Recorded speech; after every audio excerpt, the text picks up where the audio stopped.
માણસ માત્રને પ્રશંસા ગમે છે, અને પ્રશંસા ગમે એટલે માણસ પોળો થાય. પણ યાદ રાખજો, પ્રશંસા પણ હેઠી પાડનારી છે. જો ધ્યાનપણું ન રાખ્યું તો.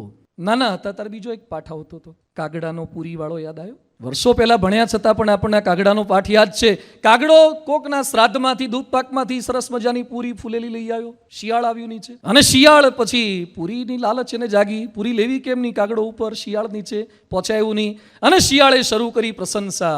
શું તમારું રૂપ, અને શું તમારો અવાજ! મોહમ્મદ રફી, મુકેશ ને કિશોરે આંટા મારે. તમારો અવાજ એટલે માલકોન્સ ને ભૈરવ ને આ બધા ગાવ એટલે તો બધું ઓર્કેસ્ટ્રા પાછી પડી જાય.